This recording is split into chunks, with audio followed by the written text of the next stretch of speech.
Happy Flossmas, everyone. I hope you're having a great first day of December. I can't believe it's December already. I can't believe I have to vlog. I woke up and I was like, oh, I have to start vlogging, and I don't know what I'm going to talk about, but I'm sure we'll find plenty of stuff to talk about this month. I just got ready for work. It's a Tuesday. It's about 7:30 and I'm heading into work, and I have a full day of stuff to do there, and then I think I'm going to go grocery shopping. But until we see each other, and I'm going to have to get back into the routine of vlogging again, I hope you all have a great day. I hope you have lots of stitching to do. I have a lot to talk about tonight when I get home regarding my crafting over the last week. I figured I would catch you all up today, and then we will move from there. I hope you all have a great day. I'll see you in a little bit, which will be like 2 seconds for you.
Happy Flossmas, everyone. This year, because it's been such a unique year, and for the holiday seasons, it's exceptionally unique, I wanted to give back to the community. Therefore, this year, every pattern that I sell during the month of December, during Flossmas, will have $1 donated to the Philadelphia Zoo. The Philadelphia Zoo, during the COVID situation, has lost millions of dollars.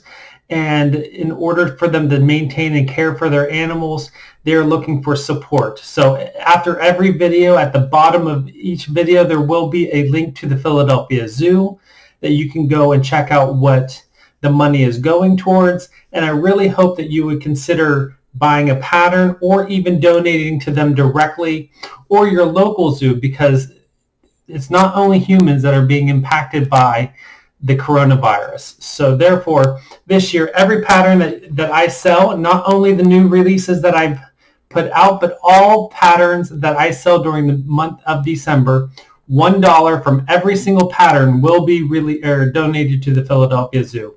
I hope you will take some time to look into it and consider a contribution. Hey Yins, I'm back from work. Back from grocery shopping. It's now super late. I usually get home about 2 hours earlier than I am, but I'm home. I got lots of food. I'm actually heating up the oven to bake a pizza at the moment, so lots going on. Anyways, I hope you are all having a great day. I think I said that 15 times in the intro, but I'm getting back into the swing of vlogging. So today I have lots of things that I want to show you that I've done. Not really lots of things, but I have stuff to show you since the last time I filmed, and then we'll start doing more of the vlogging style going forward. I'm sitting here in my garden. The lighting is probably going to be a bit off since it's now super dark, as you can see from the window right there, and we're going to do the best we can. So a few things since I last talked to you. Where do I even begin? So last time, and we'll just go to the knitting world. Since the last time we chatted, I think I showed you this. I think I finished this, and this is the dishcloth. Which side? This side. This side is the front side. So I knit this up. This is the dishcloth that I did with that one kind of funky yarn that I got at Hobby Lobby. This I think I already had finished, but I couldn't remember, so I was like, I'm going to show it again. And yes, the colors are definitely washed out. Sorry about that.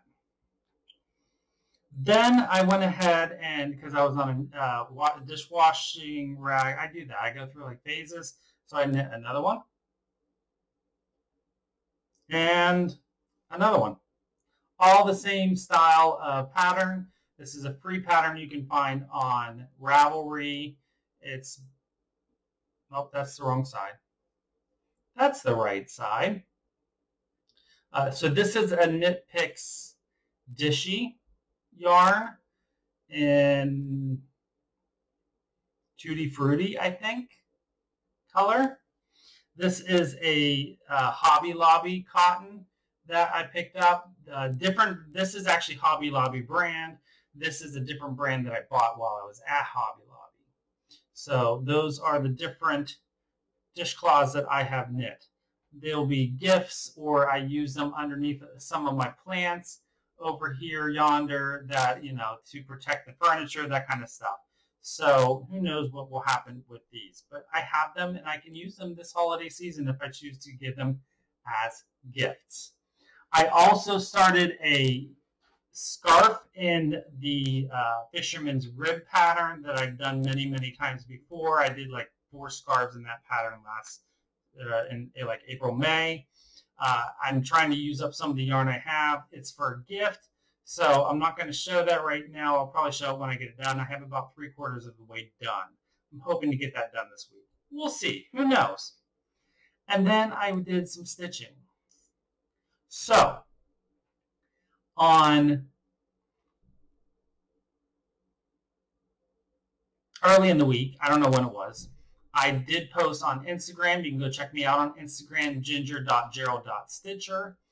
And I posted a picture of a random piece of blob that I stitched. And I said, if you can guess what it is, I'll give you a freebie pattern of one of my new designs. Well, unfortunately, which I kind of figured would happen, but you never know, I decided, or no one guessed correctly. Some of them were kind of close, but yeah, no, not there. But that's all right, because it's fun. So this is a pattern that I picked up from my mom. My mom gave me this pattern. This is a pattern that she stitched for my dad way back in, like, I don't know when, 90s maybe-ish, 80s or 90s. This is a pattern, probably the 90s. I would think she got it in the 90s. But it's a pattern from the 80s, and it is called Buzzard Talk. And I think the last time I showed this on my channel was probably my second video, or very early on in the first year. So these are Buzzard Talk. This is Buzzard Talk. It is the cross stitcher pattern. This is from 85 and 86. I'm going to stitch both of them. My dad had them framed, and my mom framed them and hung them in my dad's office whenever he worked in an office. And so I'm going to do similar, but I'm changing it up ever so slightly. So I'm currently working on this one first because it's the older of the two patterns by a year. And then I'll do this one. Not sure if I'm going to do the words or not, but I'm definitely going to. And if I do the words, I may modernize them a little bit just because these are very dated looking words. But I thought it would be a cute thing to add to my office wall because I have lots of walls in my office to fill at work. So here is the pattern as what I have done thus far. So there it is. This is on a 28 count Lugana. Nope, this is definitely not Lugana. Is it a Lugana? Yeah, it might be a Lugana, but that's a slub there. Yeah, it's a Lugana. This is a Lugana from XJU Designs or XJU Designs on Etsy. This is actually called gray green, but I'm picking up very blues. Even when you look at it, I think it looks more blue, at least to me. So, but I think it would look really good because they're, you know, the birds are sitting on branches. So this is almost kind of like the sky and the branch coming out. Yeah.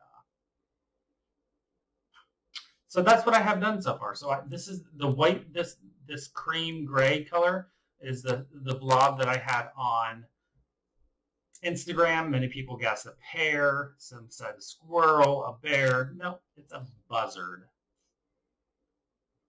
So that's what I have done. I have the main body pretty much all done. This is the back tail. I just have the head here, the feet, and the branch. Then all the back stitch. So quick stitch for me, just something nice to change. I've been wanting to do this pattern since I got it like 4 years ago. So I'm finally getting to it. So I have enough fabric that I can do both on the same color, and then I will frame them and hang them in my office. So there it is. I've noticed that I'm using my computer with my video camera, my webcam. I notice I'm looking down instead of up at the camera because my camera is up higher than I'm used to. So if I'm looking down a lot, that's why. Hopefully I will get better as things go on with this. But since I'm making videos every day, it's a lot easier just to do it right on the camera or on my computer whenever I have stuff like this to show versus vlogging on my phone and then having to transfer it to my computer, yada, yada, yada. You get what I mean. Finally, the last thing I have to show today is I stitched on my Reolus with compliments of longevity. This is the bonsai tree. You can see it's a bonsai tree. There's a light green circle in the background, like a moon-like looking thing with some Oriental letters or characters here. I'm not sure if it's Chinese or Japanese. I'm thinking it's Japanese, but it could very well be Chinese. But I'm not stitching the letters or the circle. I'm just doing the tree itself, and I have it done. Last night, about 10 o'clock, I was watching the Smithsonian Channel, and I wrapped this one up and ironed it even, just for you guys. So here is the stitch. This is on a 14 count white Aida with 2 over 1 on the Aida with the acrylic wools that most Reolus kits come with. And here is the tree. So I have the entire tree done. It's very washed out. I do have a frame already for this. I'm going to put it in the same gold frame that I have my other Reolus, my Snowy Owl. I think that will look great. This one will go in my dining room here in my garden area. And I think it looks great. I absolutely love it. I love the way that I didn't know if I was going to like the leaves or how the leaves or the pine needles are, but I think it looks great on this design. So there is Reolus. And I have one more done. So this is my third Reolus kit. I think I have 2 or 3 in my drawer. I have a couple more coming. But, you know, hey. So, Reolus with compliments of longevity. Anyways, that's all I have for you today. I'm going to go put my pizza in the oven. I will check in with you all tomorrow. I have some ideas for what I'm going to do tomorrow already, and we'll check back in. Like I showed in the beginning of this, before this clip, I am donating $1 from every pattern purchased during the month of December to the Philadelphia Zoo. So I really hope you consider checking that out. The link will be below in the video. And as always, don't forget to always be creative.